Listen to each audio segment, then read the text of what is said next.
2025 წლის 4 ოქტომბერი. საღამოს 18 საათი და 43 წუთი. გულუას ქუჩა ნომერი 8. ცენტრალური კრიმინალური პოლიციის დეპარტამენტი. დეტექტივი ავთანდილ კვირკველია სამუშაო ოთახში ზის და თავისუფლების მოედანზე განვითარებულ მოვლენებს თვალს ტევ-პირველის საშუალებით ადევნებს. ესმის როგორ მოუწოდებენ პაატა ბურჭულაძე და მურთაზ ზოდელავა აქციის მონაწილეებს დაიძრან პრეზიდენტის რეზიდენციის მიმართულებით და მაშინვე იწყებს პატაკის წერას. ვიმყოფებოდი სამსახურში, რა დროსაც ტელევიზიების მეშვეობით გადაიცემოდა თბილისში თავისუფლების მოედანზე მიმდინარე საპროტესტო აქცია. სადაც პაატა ბურჭულაძემ და მურთაზ ზოდელავამ ხალხს საქვეყნოდ მოუწოდეს კონსტიტუციური წყობილების შეცვლისკენ და სახელმწიფო ხელისუფლების დამხობისკენ. ყოველივე ზემოთ აღნიშნული პატაკის სახით დაუყოვნებლივ ვაცნობე ჩემ ხელმძღვანელობას. ასე აღიძრა სისხლის სამართლის საქმე 4 ოქტომბრის მოვლენებზე. დეტექტივი კვირკველიას პატაკის სასწრაფოდ განსაკუთრებით მნიშვნელოვან საქმეთა გამომძიებელ ლევან ბასილაძეს გადაეცა. რის შემდეგაც ამ უკანასკნელმა უკვე გასული ახალი ამბები უკან გადაახვია და დაიწყო აღწერა, სად რა ხდებოდა. მოусმინა პაატა ბურჭულაძის მიმართვას სასწრაფოდ დისკზე ჩაწერა დალუქა და გამოძიებას მსვლელობა მისცა. აღნიშნული სიტყვით გამოსვლა დასრულდა 18 საათსა და 54 წუთზე. რის შემდგომაც პაატა ბურჭულაძემ სცენა დატოვა და ადგილი დაუთმო მურთაზ ზოდელავას. აღნიშნული დათვალიერება დასრულდა და მითითებულ ელექტრონულ ლინკზე არსებული ვიდეო ჩანაწერი ჩაიწერა 2 ცალკე ლაზერულ დისკზე.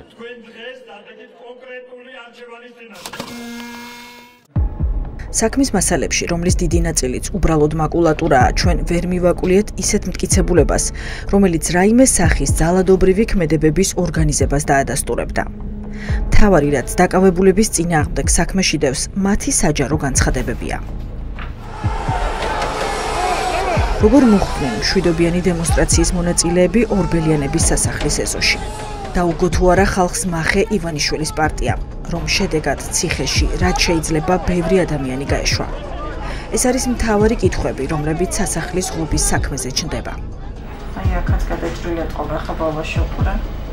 ჩვენ გავშიფრეთ არაერთი კამერის მრავალსაათიანი ჩანაწერი და მივაგენით მტკიცებულებას, რომ სასახლის ეზოში ხალხის შესვლას ხელი თავად შეუწყოს და ეს ნამდვილად იყო საკუთარი მოქალაქეებისთვის დაგებული მახე.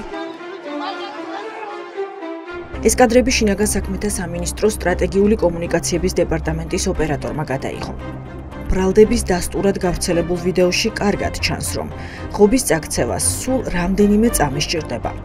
უწყვეტ ფაილში ვითვლით და სტრატეგიული ობიექტის დასაცავად აგებული ზღუდე მიწოლიდან ზუსტად 4 დათვლაში აღარ არსებობს. როგორ მოხდა მყარი კონსტრუქციის 4 წამში 4 პირის მიერ მსუბუქი რყევების შედეგად გადაგდება. ამ კითხვაზე საპასუხოდ ვიდეო მასალას კიდევ ერთხელ უნდა შევხედოთ და გრაფიკული დამუშავების დახმარებით თქვენს თვალნათლივ დაინახავთ, რომ რკინის კონსტრუქცია წინასწარ იყო გადაჭრილი. ხალხთან თამარ მაინტერესებს ღობეებთან დაკავშირებით ექსპერტიზა თუ არის ჩატარებული, რა მდგომარეობაში იყო ეს ღობე, ხომ არ ქონდა დაზიანებები, რა ინფორმაცია გაქვთ წინასწარ? წარსულში ღობე რა მდგომარეობაში იყო ამასთან დაკავშირებით? იმ მომენტში, როდესაც მივიდნენ აქციის მონაწილეები. ჩვენ ვიხილეთ შედეგი, რომ ღობე დაზიანებულია. მე ამ დარგის სპეციალისტი არ გახლავართ, რომ გითხრათ. არ იკვლევთ ამ საკითხს? ერთი წამით ცემენტში არა, რკინაში. რკინასა ცემენტში ან არმატურა რაზომის უნდა იყოს. აი ამ დარგის სპეციალისტი მე. წინასწარ ხომ არ იყო ისე რომ მალევე არ ვარ ამის, არა, წინასწარ როგორ იყო ჩვენ ყველა ვიხილეთ. კვლევას იქნები იყო, მაგას საგამოძიებო მოქმედებები ყველა მიმართულებით წარიმართება. აუცილებლად ყველა შესაბამის კითხვაზე პასუხი იქნება გაცემული ობიექტური გამოძიების ფარგლებში. ძალიან მარტივად გადავარდა ღობე და წინასწარ ხომ არ იყო თქო ეს პროვოკაციისთვის მომზადებული. ეს პროკურორი თამარ ბეჟუაშვილია. მისი შუამდგომლობით სასამართლომ წინასწარ პატიმრობაში 4 ოქტომბრის აქციის არაერთი მონაწილე გაუშვა. ის ამტკიცებს, რომ 4 ოქტომბერს სახელმწიფო ხელისუფლების დამხობა სურდათ და ათონელის რეზიდენციაშიც ამ მიზნით შეიჭრნენ. ჩვენ დავსვით კითხვა. პროკურატურის მიერ დანაშაულად შერაცხული ქმედება იყო თუ არა პროვოცირებული და ხელისუფლებასთან დაკავშირებული პირების მიერ წახალისებული.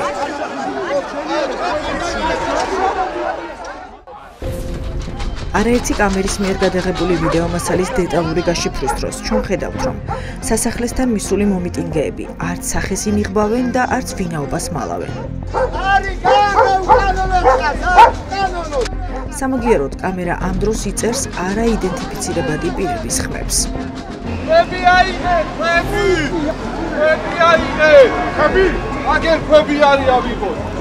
რატომ განვითარდა მოვლენები განსხვავებული სცენარით? ვის აწყობდა მშვიდობიანი აქციის ძალადობრივად მონათლა? ლოგიკურად ეს მხოლოდ ქართული ოცნების ინტერესში იყო და ასეც მოხდა 4 ოქტომბრის შემდეგ. განხორციელებული ძალადობრივი აქტი ამას წინაპირობა უნდა ქონოდა ადამიანების სისხლის დაღვრა. რეალურად კი აქციის ვერც ერთი მონაწილე ვერ მოხვდებოდა სასახლის ეზოში, რომ არა წინასწარ მომზადებული ხაფანგი და გადაჭრილი ღობეები. სადეს შეჭრა პრეზიდენტის რეზიდენციაში იქ აღმოჩნდა სიურპრიზი. ამ დაპირების შესრულება ივანიშვილის დანიშნულ პრემიერს ნამდვილად გამოუვიდა. ახლა კიდევ ერთ და მთავარ მტკიცებულებას გაჩვენებთ. დააკვირდით ამ ვიდეო გამოსახულებას, სადაც ახლა უკვე სხვა რაკურსით ხედავთ ღობეს, რომელიც 4 წამში წაიქცა.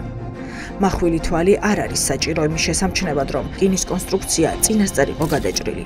მერე კი საგანგებოდ მავთულით დამაგრებული, რომ მცირე ზეწოლის შედეგადაც კი მომენტალურად წაქცეულიყო. სავარაუდოდ მომიტინგეებს შორის შეგზავნილი პირები დანაშაულის წახალისებას ცდილობდნენ. ეიფორიაში მყოფი მომიტინგეები კი ვერც კი იაზრებდნენ, რა ხდებოდა მათ თავს. რაც ვიხილეთ, ამაზე მოხდა შესაბამისი რეაგირება, დამატებით ყველა შესაძლო ექსპერტიზა ჩაუტარდება ღობეს. ყველაფერზე, რაც საჭიროდ მიიჩნევს გამოძიება, ჩატარდება ექსპერტიზა და გაცნობება. ეს კადრები ტავეპიროლმა უკვე 5 ოქტომბერს დილით ადრე გადაიღო. ეს ის დროა, როდესაც რკინის კონსტრუქციის ნაწილები ჯერ კიდევ ადგილზეა. ახლოხედით გადაღებულ გამოსახულებაში ჩანს, რომ რკინა ნამდვილად გადაჭრილია. საყრდენი ძელები კი, რომელიც ოფიციალური ვერსიით მომიტინგეებმა შეანგრიეს, დეფორმირებულიც კი არ არის. ღობეები რაც იყო, სად არის ნახავ სადმე? სადმე ალაგია, თუ გაიტანეს ტერიტორიიდან. არ გესმით ჩემი ხმა? არ უნდა მითხრათ, ეგეთი დავალება გაქვთ. როდესაც იგივე კითხვა ტევეპიროლმა კობახიძეს დაუსვა, ის თავდასხმასა და დაცინოზე გადმოვიდა. როგორც ჩანს, ოცნების ლიდერები ვიდეო მასალის დაკვირვებული თვალით გაშიფვრას და მავთულით შებმული ღობის კადრის აღმოჩენას არ ელოდნენ. ამას ამტკიცებ მთელი სერიოზულობით. მარტივად შეიძლება ნებისმიერი რკინის ღობის გადანგრევა, რასაც მიეწვნენ ის ჩამოვარდა. ჭიშკარს რომ იწოდოდნენ, ჭიშკარი ჩამოვარდებოდა. კობახიძე კიდევ უფრო შორს წავიდა და შინაგან საქმეთა ექს-მინისტრზე დაყრდნობით ისიც კი გვითხრა, რომ თურმე დამცავი ღობის მორღვევას 10 კაცის ძალა ყოფნის. კანცელარიის შენობის წინ იყო აღმართული ასეთივე ღობე, საოცრი კითხვა, მაშინ შინაგან საქმეთა მინისტრს რამეს აკეთებდა თუ არა ეს ღობე და იყო თუ არა რეალურად დამცავი რაიმისგან, ხო? კითხვა მარტივად, რომ ნებისმიერი 10 კაცის ძალა არის მაქსიმუმ საკმარისი იმისათვის, რომ ეს ღობე მოიშალოს. აქ თქვენ ხედავთ, როგორ არყევს 8 ადამიანი ათონელის რეზიდენციის ჭიშკარს. ბუნებრივია, რკინის კონსტრუქციას ვერაფერს აკლებენ. ისე როგორც ეს არაერთხელ მომხდარა პარლამენტის წინ მიმდინარე პროტესტისას ნოემბერ-დეკემბერშიც. მაშინ საკანონმდებლო ორგანოში არავინ შეჭრილა. ვერც ახლა შევიდოდა ათონელის რეზიდენციის ეზოში ვერავინ, რომ არა წინასწარ დაზიანებული რკინის ღობეები. არის თუ არა ეს დანაშაულის პროვოცირება იმ განზრახვით, რომ მოქალაქეებს, რომელთა პროტესტსაც მუქარით ვერაფერი მოუხერხე, ბრალი უმძიმესი მუხლებით წაუყენოდა ციხეში, რაც შეიძლება მეტი ხნით გაუშვა. რომ არა ღობის წაქცევის შედეგად სასახლის ეზოში მოხვედრილი მოქალაქეები ქართულ ოცნებას ათობით ადამიანის დაკავება საკუთარი სტანდარტებითაც კი გაუჭირდებოდა. ბატონო ვაჟა, პრევენცია რატო არ მოხდა დანაშაულის მითხარით? თქვენ არ გაქვთ პასუხი? სულ უწყობოდით, პროკურატურას წარმოადგენდით, არ შეგიძლიათ მე რომ მიპასუხოთ, ძალიან რთულია? პრევენცია რატო არ მოხდა დანაშაულის?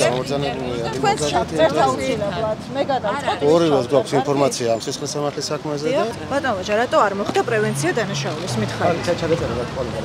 სხვა პასუხი არ გაქვთ? ამ ხელმძღვანელობის საქმეს უწყობთ და რანაირად გაგინაწილეს ესე ფუნქციები, რომ პასუხი არ გაქვთ? ხომ შეიძლებოდა ამ დანაშაულის აღკვეთა? მახე საკუთარი მოქალაქეებისთვის. რაც აქამდე ნახეთ, ეს კიდევ ყველაფერი არ არის.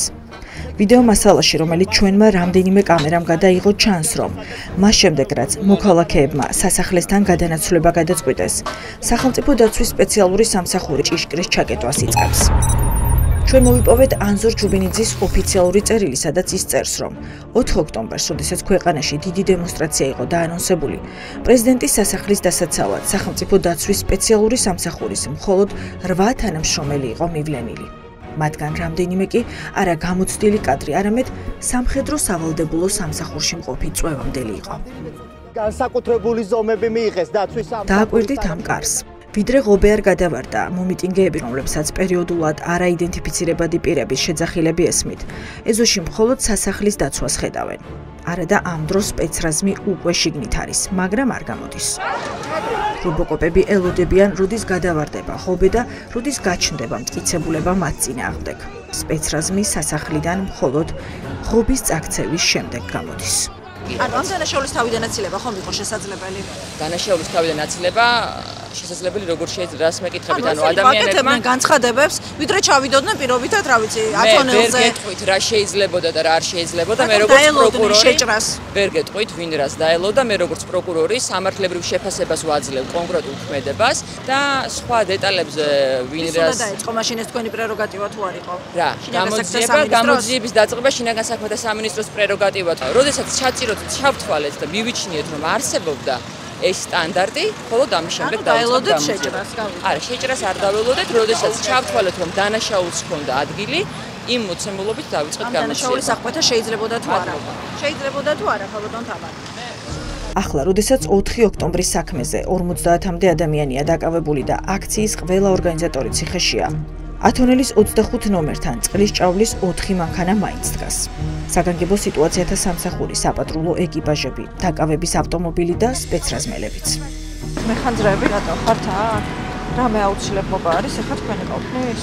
მე არ ვთვლი საჭირო თქვენ გითხრათ ინფორმაცია. ვინ, როდის, როგორ და რა ფორმით შეუწყო ხელი ხალხის ორბელიანების სასახლეში შეტყუებას? პასუხები ამ კითხვებზე უნდა ჰქონდეთ პაატა ბურჭულაძეს, მურთა ზოდელავას ან ირაკლი ნადირაძეს, თუმცა არც ერთი მათგანი ახლა პასუხისმგებლობას სხვას არ აკისრებს და ყველა დარტყმას საკუთარ თავზე იღებს. ზღვაში არ გადამხტარვარ ესე ჩემს ცხოვრებაში. ცურვა კი ვიცი, მაგრამ შინაგან რატომაც ეს ვერ ბავშვობაში ვერ გადავლახე და ასე ზღვაშიც კი არ ვარ გადანახტომი, არც აუში. იქ გადავხდი რაღაცნაირად ეს შინაგანი აღასა ესეთი მზაობა იყო ჩემში რა, იმიტომ რომ ასე გაგზელება შეუძლებელია. რა გითხრათ, ეხლა მთავარი პროკურორი თუ მთავარი, რავი, მაცეხვიტია, ამას არ აქვს მნიშვნელობა. ასეთი რაღაცამ ხო გამხადა, აქამდე ხო რაღაცამ მომიყვანა, კაცო, ქვებს ხო არ ვისროდი მე, ხო? გეუნებით ეხლა რა გითხრათ. უღვედოდ მანქანა არ მიტარებია და ანუ რა ვიცი, მე ფული არ მომიპარეა, ქთამი არ ამიღია. პირდაპირ გეუნებით აგერ, ანუ კანონმორჩილი ვარ გუნებით, მაგრამ აქამდე მე თუ მომიყვანა, ესე იგი უამრავი მოიყვანა ეს დავინახეთ კიდევაც. შინაგანად ვიცი რომ არ უნდა გავწყდე, არავინ არ უნდა შევარცხვინო, მეგრად უნდა ვიყო, ჩემი ასახები ჩემ თავზე უნდა ავიღო. სხვას მხარზე არაფერი გრამი მისხალი არ უნდა გადავიტანო. ყველა რაკურსით გადაღებულ კადრში ერთი და იგივე ჩანს. მურთა ზოდელავას მისვლისას ორბელიანების სასახლის ღობე უკვე წაქცეულია. სოფლიო ბანი, ყოფილი მთავარი პროკურორი და საკრებულოს დეპუტატი ირაკლი ნადირაძე შიდა სივრცეში მხოლოდ მას შემდეგ გადადიან, როდესაც რკინის კონსტრუქცია სრულად არის წაქცეული. ჩემ შვილებს არ შესწყვეტა არასოდეს, რომ მამამისმა გაბედა თავის მეგობრებთან ერთად და თქვა, რომ აუცილებლად ოლიგარქი, დიქტატორი რევოლუციით უნდა წავიდეს ქვეყნიდან. არ შეერცხვებათ, რომ მამამისი ვიღაცებს ზუგს უკან არ ამოეფარა და პირველი იყო, ვინც ბარიკადებზე წავიდა იქ, სადაც საჭირო იყო. იმიტომ რომ სხვანაირად არ გამოდის. ლიდერი თუ ხარ, თუ ქვია რომ შენ რაღაცას აკეთებ და არის შესაბამისად უნდა იყო პირველი, უნდა თქვა რომ მომყევით, წავედით და არა მიდით ბიჭები. ბრძოლა ყოველთვის ღირდა და ღირს. თავარია ეს ვიცოდეთ ყველა. თუ რამეზე მწყდება, გული მწყდება ერთადერთი ამის გამო, რომ შეიძლება ბევრი წელი ვიყო, მართლა ჩემი ანგელოზები მათთან ვიხდი ბოდის, ჩემ ოთხშვილთან, ჩემს მეუღლესთან, ჩემს ოჯახთან, მაგრამ რა ვქნა, ესე გამზარდეს. ამ დროს ირაკლი ნადირაძე და მურთა ზოდელავა დაკავებას პარლამენტის წინ ელოდებიან. პაატა ბურჭულაძე კი კლინიკაში. არც ერთი ღიად არ საუბრობს, მაგრამ ფაქტია, რომ მოხდა რაღაც რისი საჯაროდ განხილვაც ამ ეტაპზე საჭიროდ არ მიაჩნიათ. თუმცა ბორკილების დადებამდე მურთა ზოდელავას მიერ გაკეთებულმა მინიშნებებმა ცხადი გახადა, რომ გეგმა ბოლო წუთს შეიცვალა და ადგილი ღალატს ჰქონდა.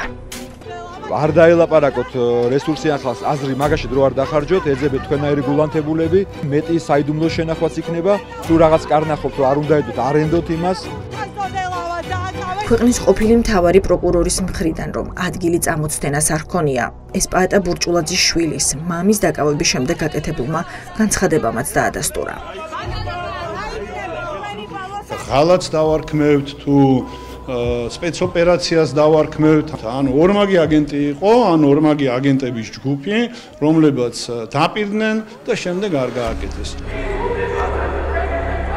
სავარაუდო ღალატის საქმე ახლა 4 ოქტომბერს რუსთაველზე გამოსული იმ 10,000-ობით ადამიანის ინტერესის საგანი უფრო ავიდრე გამოძიების.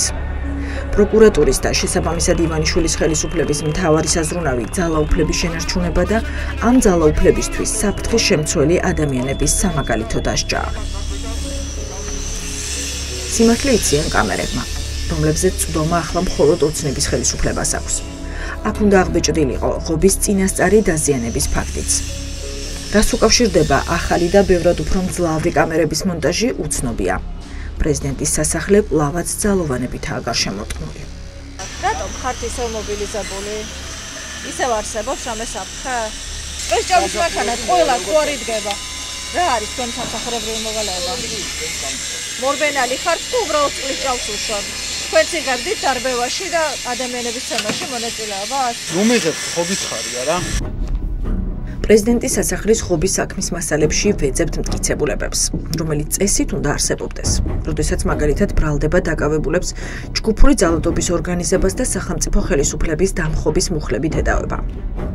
ვეძებთ მინიმუმ ჩანაწერებს, ძალადობრივი ჯგუფების დაორგანიზების ფაქტებს, საუბრებს, ფულს, რამეს, რაც ამ ბრალდებების საფუძველი იქნება. გეტყვით, რას უპოულობთ. სოფლიო ბანის ჩხრეკისას, რომელსაც სახელმწიფო გადატრიალებას ედავებიან, ამოღებულია წინა მარჯვენა ჯიბიდან მეტრომანი, ლიბერთი ბანკის საპენსიო ბარათი, პირადობის მოწმობა და 315 ლარი. მარჯვენა ხელის მაჯაზე ვერცხლის ფსალმუნი, მარცხენაზე საათი. თავად გამომძიებელი მიხეილ მჭედლიშვილი წერს, რომ პაატა ბურჭულაძის ჩხრეკისას კანონსაწინააღმდეგო ვერაფერი ნახეს. მე არა ვარ აქ, არც ჩვენ არა ვართ ყველანი მოსული, რომ რაღაცა შეტაკებები მოხდეს და რამე, მე ჩემი შვილიშვილებით ვარ აქ მოსული. ოჯახთან ერთად იყო მისული რუსთაველის გამზირზე ირაკლი ნადირაძეც. საკრებულოს დეპუტატს, რომელიც პროცესებში მხოლოდ ლევან ხაბეიშვილის დაკავების შემდეგ ჩაერთო, ახლა უმძიმეს მუხს უყენებენ. თუმცა ვერც მისი ჩხრეკისას აღმოაჩინეს ვერაფერი, რაც ნადირაძის მიერ ძალადობრივი ჯგუფების დაორგანიზებას დაადასტურებდა. ჩხრეკის ოქმში წერია, რომ თბილისის საკრებულოს წევრს ქურთუკის წინა მარცხენა ჯიბეში აღმოაჩნდა საფულე, სადაც 75 ლარი იდო. თბილისის საკრებულოს დეპუტატობის დამადასტურებელი დოკუმენტი და ID ბარათი. ასევე ხისყელსაბამი კულონით ერთ მხარეს ჯვრის, მეორე მხარეს კი წმინდა გიორგის გამოსახულებით. არიან ადამიანები, რომლებიც მკაფიოდ ხედავენ საით მიდის ქვეყანა, უსკრულისკენ იჩეხება და ამიტომ თავი ვალდებულად იგრძნო. ჩაერთო მას მერე, რაც ლევან ხაბეიშვილი დაიჭირეს. ესენი არიან ბავშვობის მეგობრები და უბრალოდ ირაკლისთვის იყო წარმოუდგენელი, რომ არაფრის გულისთვის. ბოლო წუთზე ბრძოლიდან არ გამოვიდო და არ არსებობდა. საქმეში, რომელიც ბევრი წლით პატიმრობას ითვალისწინებს, ვეძებთ დაზარალებულებსაც. აქცეული ღობის გარდა ამ ეტაპზე დაზარალებული სტატუსით მხოლოდ სახელმწიფო დაცვის სპეციალური სამსახურის თანამშრომლის დახეულ ტანსაცმელს ვპოულობთ. გიორგი თათარაშვილის სამსახურებრივი ფორმის შარვალს ექსპერტიზა უკვე ჩაუტარდა. შედეგად დადგენილია, რომ მარჯვენა ტოტსა და სასჩულზე 8 სანტიმეტრიანი დაზიანებები აღინიშნება. ძაფების ბოლოები ამოძენძილია. სხვა დაზიანებები კი მხოლოდ ცვეთით არის გამოწვეული. ახლა რა ვიცი, კაცო, ივანიშვილმა რატო უნდა მართოს? მე ჩემი მოდგმა. მე არ შემილია ეგრე. მე მგონი ქართულ არსებს არ შეუძლია ეგრე და ამიტომ იქნება ამასთან მუდმივი ჭიდილი და ივანიშვილი საბოლოო ჯამში მაინც ბეჭებზე დაიდება. ამაში ვარ დარწმუნებული. ეს ინტერვიუები ჩვენ აქციის ორგანიზატორებთან დაკავებამდე ცოტა ხნით ადრე ჩავწერეთ. ისინი იმ ზიანზე საუბრობდნენ, რომელიც ქვეყანას ბიძინა ივანიშვილის მმართველობით მიადგა. თუ ვინმემ დაიმხო კონსტიტუცია თავზე, ეს იყო ივანიშვილი და მას წაუყენეთ ბრალი, თქვა გლდანის ციხეში გადაყვანამდე ირაკლი ნადირაძე. ჩემი მეგობარი დააკავეს რუსებმა, ლევან ხაბეიშვილი არაფრის გამო, მე მინდოდა რომ ეს კაცი ყოფილიყო მალე თავისუფალი და ქვეყანა ყოფილიყო თავისუფალი იმ რუსებისგან, რომელიც წელიწების განმავლობაში ჩადიან ამ მსგავსობას. მე ესე გამზარდეს.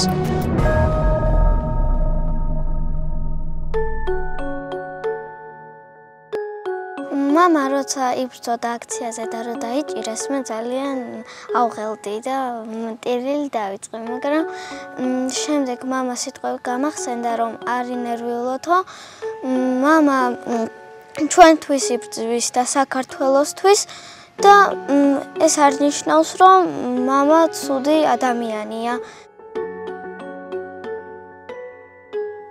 ჩაგვეხუტა ძალიან თბილად და კოცნი და ჩაკოცნა და ასე დაგვეშვიდობა თბილად. ვამაყობ, რომ ირაკლი ნადირაძის შვილი ვარ. მამა ძალიან მიყვარხარ, ვამაყობ შენი და არ ვიცი, ერთ სული მაქვს როდის გნახავ.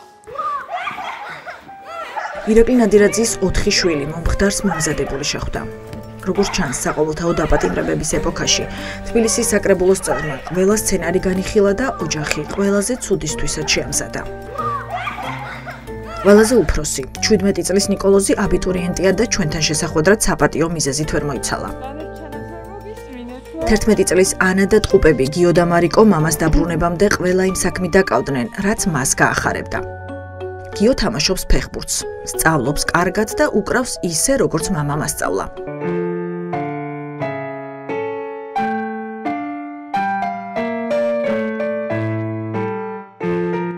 იციან, რომ მამას სხვანაირად არ შეეძლო. ან სულ ერთად ვიყავით. თუ არ ვიყავით, აი მანქანაში როგორც კი დაჯდებოდა, ვიდეოზე არით მირეკავდა და შეიძლება ხმა არ მოეღო, თავისთვის ჩაფიქრებული ყოფილიყო, მაგრამ აი ხო, ანუ უნდა ყოფილიყავით. რიო ხო გიждდება, ირაკლი მოიყვანა და ეხა ვიძახი, რომ უნდა შეუგზავნო, თქო რა, ნეირად უნდა მივხედო ამას მე. რუსო ამაღლობელი 4 ოქტომბერს ბოლომდე რუსთაველზე იყო. ირაკლის დაკავებას ისიც პარლამენტის წინ ელოდებოდა. თუმცა ემოციები იმ დღეს იქ დატოვა, იმიტომ რომ ეს ირაკლის მთავარი თხოვნა იყო. ისწავლა გზა გლდანის საპყრობილემდე და წესები, რომელთა შესახებ აქამდე არაფერი სმენოდა. პირადობა ვიცი, მაგრამ ესეც უნდა? არა, ჩავწერე. 20 IF 20 ეგ ჩავწერე, ხო? კი, მანდ პირადობს. უკეთრავად, აკელოდებით? ირაკლი, რომ იცოდა, არ იცოდა გეგმა, არ აქვს მნიშვნელობა, იცოდა, არ იცოდა, სადაც ცოტათი მაინც იმედი დაინახა, რომ რაღაცა შეიძლება გამოსწორდეს. მაინც წავიდოდა ამ რისკზე. ანუ კითხვასაც არ დასვამდა ალბათ, რომ მითხარით. იმიტომ რომ იმედს ხედავდა. და ჯეროდა, აი ზუსტად ვიცი, რომ 100%-ით ჯეროდა. პაატა მანჯგალაძის შვილებმაც იციან, რომ მამა სხვაგვარად არ შეეძლო. ციხეში გამამხნევებელ წერილებს წერენ და სხვა ბრალდებულების შვილების მსგავსად. ისინიც დარწმუნებულები არიან, რომ ყველაფერს თავისი სახელი მალე დაერქმევა. ლაშაბერიძემაც ციხეში წასვლამდე განსასჯელის სკამი დამთქვა, რომ მსხვერპლი არ არის და მეომარია. ტყვედ ჩავარდნილი მეომარი, რომ ბრძოლა გრძელდება და ეს ბრძოლა ყოველთვის მშვიდობიანი იყო. შენ რო გიყურებ ხოლმე ის მახსოვდება ხოლმე სულა. ხო გადარჩი შენ. ხო და საქართველოს გადარჩება. იმიტომ რომ იშვე მაშინ მის თავს დაგესხა, ის არის ბიზნეს ალტერეგო. ძუნძგლიანი ალტერეგო, ისი ძუნძგლიანია უკვე. ხო და ის საქართველოს იგივეს უკეთებს და საქართველოს გადარჩება.